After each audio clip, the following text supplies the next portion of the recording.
જુનાગઢ ને અંદર જ્યારે એક એવા અધિકારી કે સમાજને સુધારવા માટેના અનેક પ્રયત્ન કર્યા છે, એવા અધિકારી શ્રી હર્ષદભાઈ મહેતા સાહેબના જ્યારે રાજીનામું મંજૂર થઈ ગયું છે અને સાહેબના આજરોજ જ્યારે વિદાય સમારંભ આપવા માટે આખું જૂનાગઢ થનગનાટ કરી રહ્યા છે, તો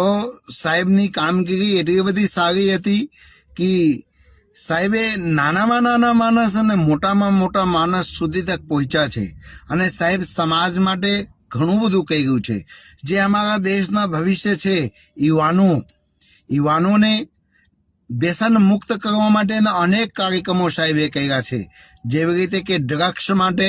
સાહેબે ખૂબ સારો કાર્યક્રમો કર્યા છે અને જ્યાં જ્યાં કાર્યક્રમો સાહેબે કર્યા છે ત્યાં ત્યાં કાર્યક્રમોની અંદર યુવાનોએ ખૂબ જાગૃત થયા છે. તો જુનાગઢ જિલ્લાની અંદર સાહેબના કામ એટલું બધું સરસ થયું છે કે દરેક માણસને હૃદયની અંદર સાહેબે જગ્યા બનાવી લીધા છે. એમાં જુનાગઢ દત્ત ગિરનારની નગરી છે, નરસૈયાની નગરી છે, ત્યારે સાહેબે સંતોને સાથે રહીને પણ સમાજને સુધારવા માટેના અનેક કાર્યક્રમ કર્યા છે. તો સાધુ સંતોની અંદર પણ એક દુઃખ છે અને વેદના છે કે સાહેબે એટલા બધા સારા અધિકારીને અમે અમારા વચ્ચેથી સાહેબ જઈ રહ્યા છે અને હવે બીજું કંઈ વિકલ્પ છે નહીં સાહેબને રોકવા માટે, કારણ કે ગુજરાત સરકારે સાહેબના રાજીનામા મંજૂર કરી લીધી છે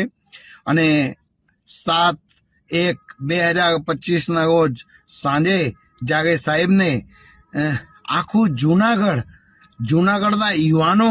અને જુનાગઢના સાધુ સંતોએ સાહેબને વિદાય સમારંભમાં સામેલ થવાના છે. તો હું મહંત શ્રી સુખરામદાસ બાપુ હું પણ ત્યાં આવવાના છું અને સાહેબને વિદાય સમારંભમાં હાજરી આપીને હું પણ સાહેબને સન્માન કરીશ, કારણ કે આખરી વખત આ સાહેબના સન્માન થશે.